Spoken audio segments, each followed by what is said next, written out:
우리가 지난 시간에는 특별히 예수는 누구신가 하는 제목으로 예수님은 성령으로 세례를 베푸시는 하나님의 아들입니다. 그런 말씀을 배웠습니다. 여러분, 그래요.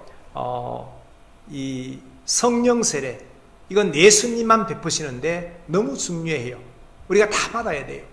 내가 교회에서 물 세례를 받았어도 반드시 성령 세례를 받아야 합니다.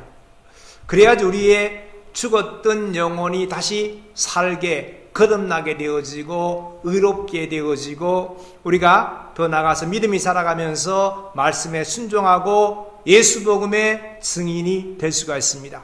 무엇보다도 우리가 성령 세례 받아야지 성령의 인치심을 통해서 도장 찍어주심을 통해서 우리가 하나님의 자녀가 되어지고 하나님의 백성이 되어서 마침내 영원한 하나님의 나라의 천국의 백성으로 영원한 삶을 살게 되어집니다. 여러분, 성령 세례가 뭐예요? 자, 성령 세례하면 우리는 흔히 방언, 신유, 능력, 기적 행하는 것을 생각합니다. 근데 여러분, 이건 성령 세례가 아니에요. 뭡니까? 이건 우리에게 주님께 잘 충성하고 봉사하라고 성령이 주시는 성령의 은사, 성령의 선물입니다. 여러분, 그러면 성령 세례가 뭐예요? 우리 한번 짚고 지나가겠습니다. 우리 성경 말씀 한번 보겠습니다. 에스겔서 우리 36장 25절에서 28절 말씀까지 우리 한 절씩 교도하겠습니다. 맑은 물을 너희에게 뿌려서 너희로 정결하게 하되 곧 너희 모든 더러운 곳에서와 모든 우상 숭배에서 너희를 정결하게 할 것이며 또 새 영을 너희 속에 두어 새 마음을 너희에게 주되 너희 육신에서 굳은 마음을 제거하고 부드러운 마음을 줄 것이며 또 내 영을 너희 속에 두어 너희로 내 율례를 행하게 하리니 너희가 내 규례를 지켜 행할지라. 내가 너희 자손에게 준 땅에서 너희가 거주하면서 내 백성이 되고 나는 너희 하나님이 되리라. 아멘. 자, 여러분, 이 말씀 속에 물 세례가 있고 성령 세례가 있습니다. 먼저 25절에 맑은 물을 너희에게 뿌려서 너희의 모든 더러운 것들, 우상 숭배했던 모든 것들을 다 깨끗게 정결케 한다. 이게 뭐 같아요? 이게 바로 물세례예요. 세례 요한이 베푼 바로 물세례입니다. 자, 그러면 성령 세례는 뭡니까? 바로 27절 말씀인데 내 영을 너희에게 주어 너희로 내 율례를 행하게 하리니 너희가 내 규례를 지켜 행할지라 했습니다. 자, 성령 세례는요, 하나님의 성령이 우리 안에 우리의 삶의 주인으로 오시는 거예요. 함께 하시면서 우리 삶을 다스리시고 인도하시는 겁니다. 그리고 정말 우리가 이 성령 세례를 받을 때 우리는 성령의 인도하심에 순종케 되어집니다. 그래서 마침내 그전에는 할 수 없던 하나님의 말씀을, 율례를, 규례를 지켜 행하는 삶을 살게 되어집니다. 그래서 여러분, 이 성령 세례 받은 가장 큰 특징은요, 방언하고 예언하고 능력 행하는 것이 아니고요, 가장 큰 특징은 뭡니까? 우리가 성령의 인도하심에 순종해서 주의 말씀에 순종케 되어지는 거예요.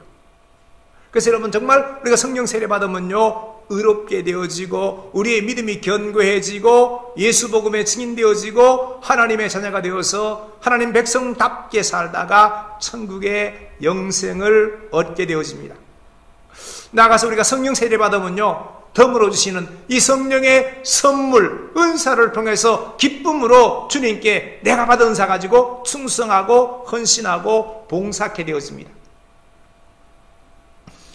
예수님은 이런 놀라운 은혜를 우리에게 주시기 위해서 성령 세례를 베푸시는 분이에요. 우리가 정말 간절히 삼하고 성령 세례를 받아야지 이런 은혜 속에 살 수 있습니다. 다시 한번 이 은혜가 임하기를 주의 이름으로 축원합니다. 자, 오늘은 두 번째, 예수님이 어떤 분인가에 대해서 우리가 살핍니다. 자, 오늘 말씀의 제목이 뭡니까? 죄를 사하는 권세가 있는 예수. 자, 두 번째 성경이 증가하는 예수님은요, 죄를 사하는 권세가 있는 분이라 그렇게 말씀하고 있습니다. 함께 읽은 이 본문은요, 마가복음 2장의 내용은 우리가 평소에 익히 잘 알고 있는 내용입니다. 한 번은 예수님께서 이 가버나움 어떤 집에 계실 때 예수님이 거기 계신다는 소문이 온 동네에 퍼집니다. 그러니까 사방에서 예수님 만나서 생명의 말씀, 은혜의 말씀도 듣고 또 병든 자는 치유함 받고 싶어서 사람들이 엄청나게 많이 몰려들었습니다.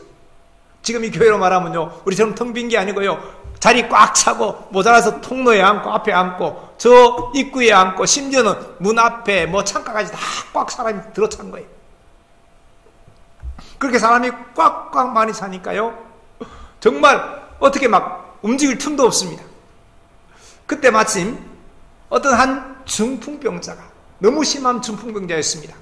그래서 자기 힘으로 걸을 수 없으니까요, 할 수 없이 침상에 누인 채로 네 사람에게 매여서 예수님께로 오게 되었습니다. 근데 왔더니요, 사람이 너무 많은 거예요. 도저히 비집고 들어갈 틈이 없습니다. 어떻게 했습니까? 네 사람이 오늘 안 되겠다 포기하고 돌아갔습니까? 그렇게 하지 않았습니다. 성경에 보니까 이 네 사람이요, 지붕으로 올라갔습니다. 우리처럼 이런 지붕이 아니고 당시에 대개 이스라엘 사람들 집에 지붕은 평평해냈습니다. 뭐 옥상을 그냥 뭐 농산물 말리는 그런 장소로 쓰기도 하고요, 또 묵상하는 그런 쉬는 곳으로 쓰기도 했습니다. 올라가서는요, 예수님이 여쭈 계시면요, 이 지붕을 막 뚫기 시작합니다. 뚫고 뚫은 대로 줄을 묶어서 이 중풍병자를 예수님 앞에 달아내린 거예요. 예수님께서 그 모습을 보시고 이렇게 말씀합니다. 이런 참 믿음이 깊은 걸 보시고요, 정말 적극적인 저 열심을 보시고 그 환자에게 말했습니다. 소자야, 내 죄사함을 받았느니라. 이 말씀이 이 원어 성경으로 직역해 보면요, 아들아, 내 죄들이 용서되었다, 그런 말이에요. 아들아, 내 죄가 용서되었다. 그러자 거기 앉아있던 몇 명의 서기관들이 마음속으로 어떻게 이 사람이 하나님을 모독하는 말을 하는가? 하나님 한 분 외에 누가 사람의 죄를 사할 수 있는가? 속으로 막 생각한 거예요. 그런데 예수님께서는 여기 오늘 성경이 우리 성경의 중심으로 알았다 했는데, 이 예수님 생각은 이미 예수님의 영으로 그들의 생각을 다 하셨다는 거예요. 그러면서 말씀하십니다. 왜 너희가 마음속으로 그런 생각을 하느냐? 중풍병자에게 내 죄들이 용서되었다고 말하는 것도 하고 내 침상을 들고 걸어가라 하는 것 중에 어느 말이 더 쉽겠느냐? 그러나 인자가, 예수님께서 땅에서 죄들을 용서하는 권세가 있음을 너희에게 알게 하려 하노라, 그런 말씀을 하십니다. 그리고는요, 중풍병자한테, 꼼짝도 못하는 중풍병자한테 말씀하십니다. 일어나 내 침상을 들고 집으로 가라, 그런 거예요. 그랬더니요, 꼼짝 못하는 그 중풍병자가 벌떡 일어나서요, 그 침상을 자기가 메고 서근서근 걸어서 나가는 겁니다. 이걸 보고 모인 사람들이 다 너무너무 놀라서 하나님께 영광을 돌립니다. 여러분, 그래 보세요. 예수님은요, 누워서 꼼짝 못하게 된 그런 중풍병도 능히 고칠 수가 있습니다. 사실 여러분, 중풍이 참 무서운 병이에요. 약하게 봐서 거동이라도 하면요, 대개 회복이 되어집니다. 근데요, 심하게 봐서 누우면요, 이 한 번 끝으로 끝이는 것이 아니고 2차, 3차 풍이 오면서요, 결국 그렇게 고통 속에 살다가 인생을 끝내게 되어집니다. 예수님께서 능히 놀라운 능력으로 이런 중풍병도 고쳤다고 성경은 증가하고 있습니다. 여러분, 근데 이 사건 속에서 예수님께서 왜 내 죄사함을 받았다, 너의 죄들이 용서되었다, 그렇게 말씀했을까요? 우리는 모르는데 예수님은 사람들의 마음의 생각도 아십니다. 그러니까 당연히 예수님께서 내 죄 사함 받았다고 말하면요, 그 중에 섞여 있는 서기관 율법학자들이 그 속에 화내면서 이건 신속은 못 오가는, 하나님은 못 오가는 말이라고 항의할 줄도 알았습니다. 근데 왜 예수님께서 굳이 그 자리에서 내 죄 사함 받았다 그렇게 말했을까요? 그냥 마지막 하신 말씀처럼요, 침상 들고 집에 가, 그러면요 중풍병 나아요. 그러면 되잖아요. 근데 왜 그렇게 했습니까? 자, 이것은 첫 번째, 예수님은요 이 중풍병이 걸린 원인을 만지고 치유한 거예요. 이 사람한테는요 떨칠 수 없는 깊은 죄책감이 있었습니다. 이게 너무너무 누르니까요 몸에 상처가 나빠지면서 결국 중풍병으로 쓰러졌던 것입니다. 즉 예수님께서는요 이 마음의 뿌리 원인까지 치유하신 것입니다. 근데 이것이 예수님께서 말씀하신 이유의 전부가 아니에요. 뭡니까? 다시 한번 보겠습니다. 자, 우리 같이 있습니다. 그러나 인자가 땅에서 죄를 사하는 권세가 있는 줄을 너희로 알게 하려 하노라. 아멘. 이것 때문이에요. 예수님은요 우리의 죄를 사하시는 권세가 있습니다. 이것을 우리에게 알리기 위해서 일부러 그렇게 말씀한 거예요. 항의를 받아가면서까지 말씀하는 이유가 바로 이겁니다. 여러분, 예수란 이름의 뜻이 뭔지 아십니까? 성경은 말합니다. 자기 백성을 저희 죄에서 구원할 자. 한 단어로 말하면요 예수란 이름의 뜻은요 구원이라는 뜻입니다. 구원. 어떻게 예수님께서 우리를 죄에서 구원하십니까? 그래요? 우리의 죄를 용서하심을 통해서 우리를 구원하는 거예요. 여러분, 사람들은 죄 때문에, 처리 못한 이 죄 때문에 정말 평생을 죄의 종로도 하면서 고통 속에 살다가 죄 때문에 결국은요 영원한 심판, 영원한 지옥 형벌을 받습니다. 그런데 예수님께서 십자가 사건을 통해서 사람들의 죄를 처리하심을 통해서 사람들을 구원하신 거예요. 우리가 구원받는 길을 새롭게 여신 거예요. 그러므로 예수님이 하시는 가장 중요한 일은요 죄를 사하시는 것, 죄를 용서하는 것입니다. 여러분, 특별히 예수님이 가진 많은 권세 가운데 가장 중요한 권세가 있다면 그건 바로 우리의 죄를 사하시는 권세입니다. 예수님은 전능하신 하나님이시기 때문에 예수님께서는 친히 우리 죄인들의 죄 대신에 십자가에 달려서 죽으신 구원자이시기 때문에 능히 우리의 죄를 사하시고 용서하시고 죄에서 구원하는 그런 놀라운 권세가 있습니다. 그래서 예수님께서는 인자가 땅에서 죄를 사하는 권세가 있음을 알게 하려 하노라 그렇게 선포했던 것입니다. 사실 여러분, 우리가 지금 겪고 있는 원치 않는 수많은 문제와 고난과 고통의 뿌리 원인이 뭔지 아십니까? 한마디로 그건 바로 죄입니다. 여러분, 왜 우리가 병으로 고통합니까? 불치병, 난치병, 현대병, 수많은 병이 있습니다. 왜 또 어떤 사람은요 영적으로 귀신에게 억압돼 고통 속에 삽니까? 왜 세상에 기근과 지난이 끊이지 않습니까? 왜 우리가 정말 땀 흘리며 수고해야지 겨우 먹고 살 수 있습니까? 왜 여자들한테는 그 엄청난 해산의 고통이 있습니까? 왜 원래도 허리케인 매튜가 덮쳐서 IT가 이 쑥대밭이 되어지고 플로리다에 수백만 명이 피난을 가야 했습니까? 왜 계속해서 심각한 지진, 쓰나미가 발생합니까? 왜 세상에 전쟁이 끊일 날이 없습니까? 왜 사람이 죽습니까?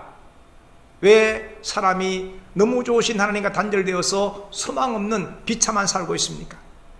왜 육신의 죽음인데 그 끝이 아니고요 심판을 받고 지옥 형벌을 받습니까? 이 모든 환난, 고통, 죽음의 원인이 죄예요. 죄 때문에 그래요. 여러분, 근데 예수님이 이 땅에 오신 이유는요 이 죄를 해결하기 위해서 오셨다고 말하고 있습니다. 우리 같이 요한일서 3장 8절 말씀 같이 읽겠습니다. 자, 죄를 짓는 자는 마귀에게 속하나니 마귀는 처음부터 범죄함이라. 하나님의 아들이 나타나신 것은 마귀의 일을 멸하려 하심이라. 아멘. 자, 여기 보니까요, 하나님의 아들 예수님이 이 땅에 오신 목적은요, 마귀의 일을 멸하러 왔다고 말하고 있습니다. 여러분, 마귀의 일이 뭐예요? 여기 먼저 처음에 보니까요, 죄를 짓는 자는 마귀에게 속하나니, 그렇게 말했습니다. 뭐냐니까 마귀의 일은요, 끊임없이 사람들한테 죄를 짓게 부추기고 유혹합니다. 여러분, 우리의 삶 속에 하루에도 보면요, 수없이 많은 죄의 유혹이 닥쳐옵니다. 요즘 시대에는 뭐 음란한 그 유혹들도 많고요. 그 다음에 화나게 만들고, 짜증나게 만들고, 싸우게 만들고, 다투게 만들고, 그래서 죄 짓게 만드는 그런 유혹들이 수없이 많이 옵니다. 이게 마귀의 유혹이에요. 여기에 속아서 죄를 짓게 되어지면 어떻게 됩니까? 마귀에게 속한 자가 되어져요. 마귀에게 속하면 어떻게 되어집니까? 그래요. 마귀는요, 사람들을 유혹해서 자기 쪽으로 끌어들인 다음에 온갖 고통과 환난과 질병과 기근과 가난과 파멸과 죽음으로 끌고 갑니다. 이게 마귀의 일이에요. 그런데 예수님께서는 십자가와 부활을 통해서 마침내 마귀를 진멸했습니다. 죄를 진멸했습니다. 예수님은 죄를 사하는 권세를 통해서 죄 때문에 마귀 일에 끌려서 노예로 사는 우리들을 구원했습니다. 그래요. 죄를 사하는 권세로 우리의 죄를 용서하심을 통해서 더 이상 마귀에게 장악되어서 고통받는 삶이 아니고 해방된 자유자의 삶을 살게 우리를 구원하신 거예요. 여러분, 예수님은 전능하신 하나님이십니다. 예수님께는 놀라운 권세가 있습니다. 분명히 예수님께서는요, 이 땅을 사는 동안에 죄를 사하는 권세가 있다고 선포했습니다. 뿐만 아니고 이 권세와 함께 예수님께는 모든 엄청난 권능과 능력이 함께 있는데요, 특별히 예수님께서 말씀을 전하면요, 사람 말과 다르게 말씀 듣는 사람들이 놀라면서 감동하면서 변화가 되었다고 성경은 증거합니다. 예수님께서는요, 놀라운 권세를 통해서 병든 자를 치료했고, 성경에서 보신 대로 수많은 귀신에게 눌린 자를 자유케 했습니다. 때로는요, 풍랑이 있는 바다를 말씀 한마디로 잠잠케 고요케 하시고, 필요하시면 물 위를 걷기도 했습니다. 또 예수님은 필요하시면요, 물을 포도주로 만드는 기적도 행하셨고, 그리고 오병이어의 기적을 통해서 수많은 허기진 사람들을 먹이는 이적을 행하기도 했습니다. 심지어 성경에 보니까 죽은 자를 살리는 기적도 했다고 말씀하고 있습니다. 이것이 바로 예수님께서 권세를 행하신 놀라운 기적들이에요. 기적들. 근데 여러분, 이 요한복음 보면요, 예수님께서 놀라운 권세를 행하신 이 수많은 기적들을요, 다 표적이라고 말합니다. 여러분, 예를 들면요, 이 가나 혼인잔치에서 물을 포도주로 만든 것이 바로 예수님의 첫 번째 표적이란 말이에요. 그 다음에 어떤 왕의 신하의 아이가 아파 죽게 되었는데 그냥 말씀만으로 그 아이가 낫게 고쳤는데 이것을 두 번째 표적이라고 말합니다. 여러분, 표적이 뭐예요? 영어 성경에 보면요, 사인이라고 되어 있습니다. 사인. 이게 뭐예요? 사인이 뭐예요? 심볼, 상징이라는 뜻입니다. 예를 들면 여러분, 비둘기는 뭐의 상징이에요? 평화의 상징이요. 비둘기, 그죠? 또 이건요, 하트 모양은요, 사랑의 상징입니다. 그죠? 그렇습니다. 여러분, 예수님이 행하신 수많은 기적들, 오병이어의 기적, 물로 포도주를 만드신 기적, 죽은 자를 살리신 기적, 물 위를 걷는 기적, 수많은 병든 자와 귀신 든 자를 치유하신 모든 기적들.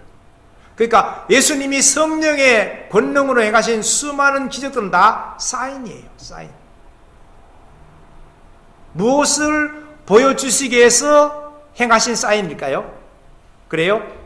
예수님께 죄 사하는 권세가 있음을 보여주는 사인이에요. 병자가 낫는 기적.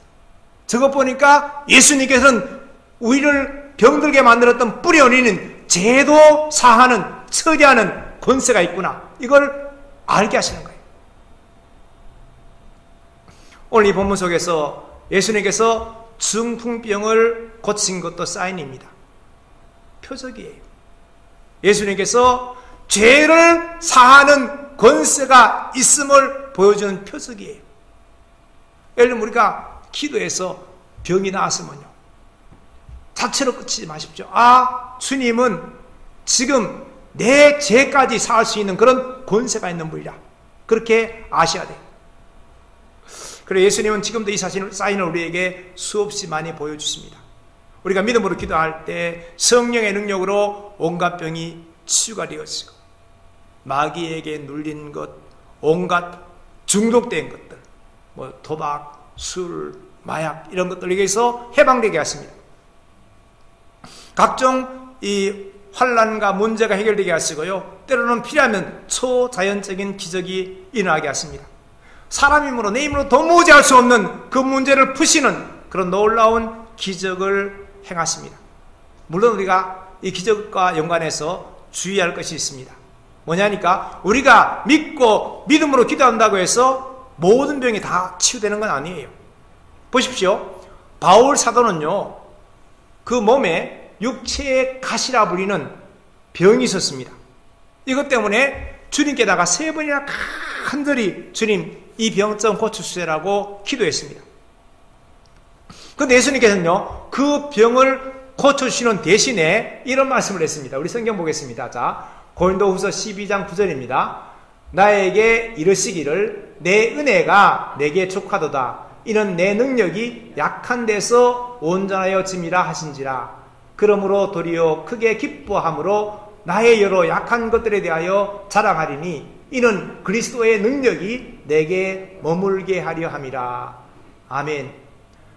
병 고쳐주시는 대신에 지금 내가 병든 너에게 베푸는 은혜가 충분하다.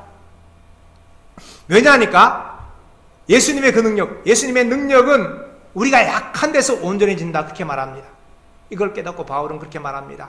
나는 지금부터 내 약한 것을 자랑하리라.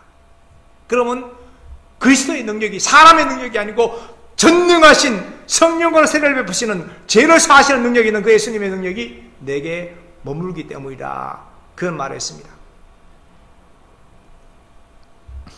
여러분, 사실 이 말씀의 뜻은 뭐냐니까요, 병이 낫는 것도 또 병이 낫지 않는 것도 동일하게 똑같이 주님의 충만한 은혜란 뜻이에요. 이해가 잘 안 됩니까? 이 말 한번 읽어봅시다. 이 칼라이라는 했던 사람이 했던 말인데, 자, 나는 젊어서 죽은 깊은 영적인 저자 프레인리에게서 은혜와 치료는 같은 것이 아니라는 것을 배웠다, 그런 말했어요. 자, 여러분, 은혜하고 치유가 다른 것일 수 있다는 거예요. 여러분, 병 치유 못 받았다고 해도요, 이것이 바로 주님의 큰 은혜를 받은 것일 수 있다라고 그렇게 말한 겁니다. 자, 제가 좀 더 설명드릴게요. 자, 성경에 보면요, 그 여로보암 왕이라는 왕이 있습니다. 북이스라엘의 초대 왕입니다. 하나님의 은혜로요, 전격적으로 북이스라엘의 왕이 되어줬습니다. 근데 이 사람은 왕이 된 다음에 자기의 왕자를 지키기 위해서요, 사람들이 남쪽 유다 예루살렘 성전에 가서 예배드리지 못하게 북쪽에다가 금송아지 우상을 2개 만들어 놓고, 지금부터 여기가 하나님이니까, 이 금송아지가 하나님이니까 이걸 섬겨라, 그렇게 말합니다. 정말 하나님 앞에 배은망덕한 심각한 죄를 지은 거예요. 근데 열왕기상 14장에 보면요, 한 번은 이 여로보암의 왕의 아들은요, 아비야라는 아들이요, 심각한 병에 걸립니다. 다 죽게 된 거예요. 그러니까 고민하다가 약 써보다가 안 되니까요, 맨 마지막에 자기 부인을 위장시켜가지고 오래전에 자기가 북이스라엘의 왕이 될 걸 예언했던 아히야 선지자에게 보내는 거예요. 살리고 싶어서. 이해가 되십니까? 그때 하나님께서 이걸 아시고요, 미리 아히야 선지자에게 지금 여로보암의 아내가 위장해서 아닌 채에서 널 찾아올 거다. 네가 이런 말을 해라고 말씀을 하십니다. 그래서 딱 준비하고 있다가 이 여로보암의 아내가 아닌 척하고 딱 아히야 선지자를 찾아왔을 때 그렇게 말합니다. 여로보암의 아내여, 어서 들어와라. 왜 네가 어찌해서 다른 사람인 채 속이느냐.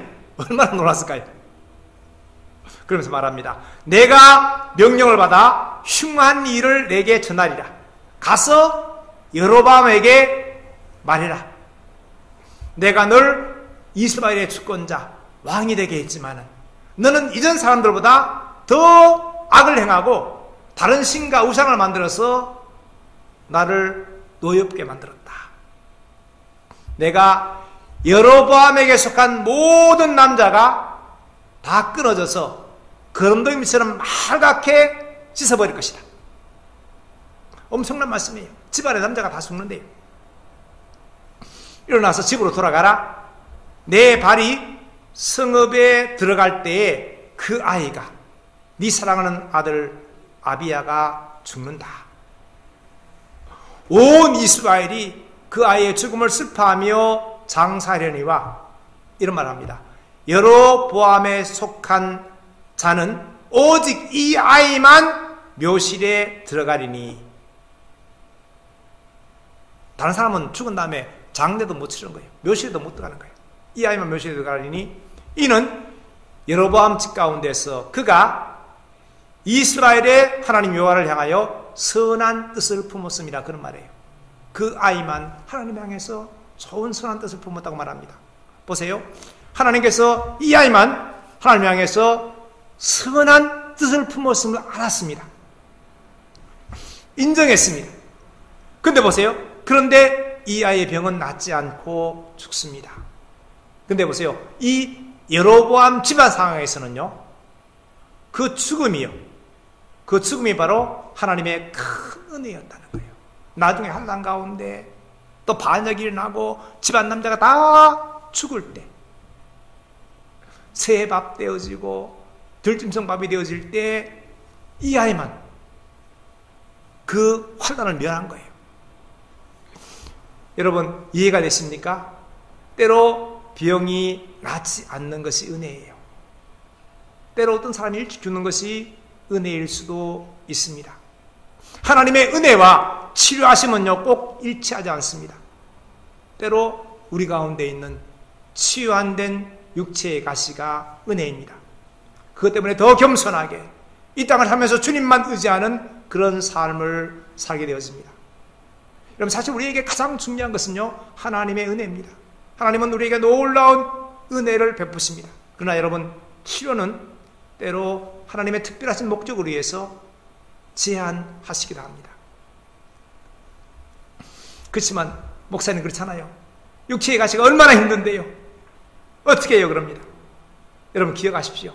하나님께서 우리에게 병을 치유하지 않을 때는요 반드시 견딜 수 있는 힘을 주십니다. 성경이 약속했잖아요. 우리가 이 땅을 살 때 하나님께서는 우리가 감당치 못할 시험을 허락지 아니하신다고. 그런 시험이 닥치면 꼭 피할 길을 내신다고 약속을 했습니다. 여러분 바울이 그랬듯이 또 우리도 마찬가지인데 주님께서 똑같이 역사했습니다. 여러분 정말 힘드십니까? 고통스럽습니까? 그러나 여전히 우리 주님의 넘치는 은혜가 부어지고 있음을 기억하십시오. 그 은혜 속에 주시는 견딜 수 있는 힘 때문에 우리가 하루하루를 살고 있습니다. 이게 여러분 주님의 은혜예요. 여러분 그렇습니다. 기도한다고 항상 모든 문제가 다 해결되는 것도 아니에요. 기도한다고 다 복받고 놀라운 기적 속에 사는 것이 아닙니다. 우리가 배웠잖아요. 히브리서 11장 끝에 가면요. 처음에는 대단한 사람들 나오다가 끝에 가면요. 그 사람들이 믿음 때문에 환난을 당하고 핍박을 당하고 죽임을 당하고 유리하고 굶고 춥고 배고프고 그런 환난 속에 삽니다. 심지어 여러분 순교하는 사람들 생각해 보십시오.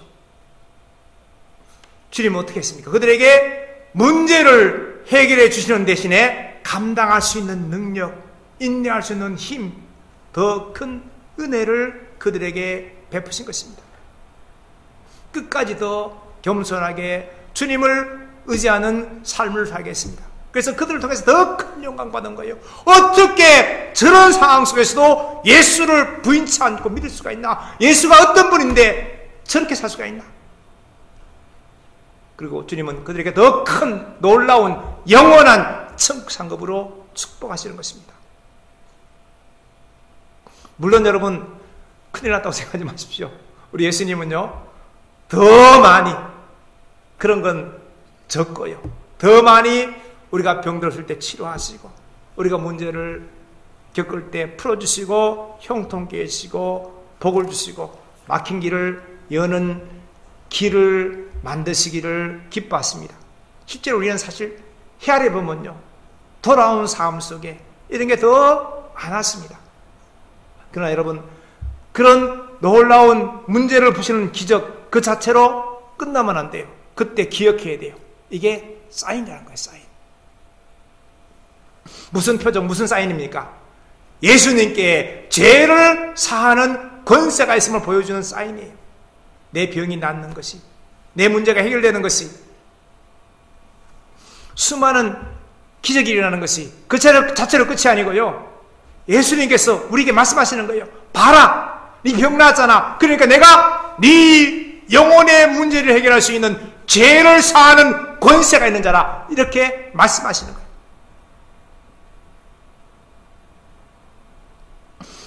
여러분 확신하십시오. 확신하십시오. 예수 믿고 회개하면 반드시 죄 사함 받습니다. 가장 중요한 우리 영혼이 구원을 받습니다. 우리 죄인에게 죄 사함 받고 구원 받는 것, 이거보다 더 중요한 일은 없습니다. 이보다 더 큰 애가 없는 거예요. 사실 우리가 교회 다니고 예수 믿는 가장 중요한 이유가 뭡니까? 지금 당장 직면한 문제를 해결하는 거, 그게 아니에요, 여러분. 죄 사함 받고 우리 영혼이 구원 받는 거예요. 그래서 여러분, 예수님의 십자가는 모든 사인 중에 최고의 사인입니다. 누구든지 예수 믿으면 죄 사함 받고 구원 받음을 보여주는 사인이에요. 하나님은 십자가를 통해서 우리의 모든 죄를 다 도말했습니다. 놀라운 은혜입니다. 여러분, 이 죄 사함 받는 것은요, 지금 직면하고 있는 모든 문제의 뿌리 원인을 해결하는 거예요. 죄가 병, 재난, 죽음, 마귀에게 눌림, 하나님과 단절됨, 지옥 형벌의 뿌리 원인입니다. 죄 사함 받아야 진짜로 이 문제에서 우리가 해결될 수 있습니다. 그래서 예수님께서 행하시기를 가장 원하시는 일은 바로 우리의 죄를 진멸, 도말, 용서하는 것입니다. 그래서 인자가 땅에서 죄를 사하는 권세가 있는 줄을 너희로 알게 하려 하노라. 예수님께서 말씀하신 거예요. 지금도 예수님은 이 일을 행하십니다. 우리의 죄를 용서하십니다. 성령의 감동으로 말씀의 거울 앞에서 내가 죄인임을 깨닫고 회개하면 누구든지 죄사함 받습니다. 무엇보다 우리는 특별히 예수님께 나올 때 내가 예수를 믿지 않았던 것이 죄인임을 깨닫고 그 죄를 회개해야 합니다. 그러면 우리가 구원을 받습니다. 여러분, 성령께서 감동하시면 우리를 책망하시든지 놀라운 은혜로 용서하시든지 그 앞에서 우리의 죄를 철저하게 회개하십시오. 죄를 미워하고 버리고 떠나십시오. 그렇게 회개하면 죄 사함 받고 구원을 받습니다. 여러분 기억하십시오. 죄 지은 사람이 지옥 가는 게 아니에요. 지은 죄를 회개하지 않는 사람이 지옥 가는 겁니다. 죄를 회개하지 않아서 지옥 가는 거예요.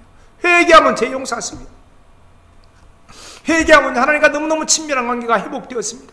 다시 하나님을 아바 아버지라 부르는 자녀가 되어서 이 험한 세상을 살 때 하나님과 함께 통용할 수가 있습니다. 기도할 때 하나님께서 기적으로 역사하시든지 인내할 힘을 주시든지 우리는 반드시 하나님의 은혜 속에 살게 되었습니다. 이런 은혜 속에서 말씀에 잘 순종함으로 주님과 동행하다가 천국의 영생 복락을 얻습니다. 여러분 기억하십시오. 예수님은 죄 사하는 권세가 있는 분입니다. 기도하겠습니다.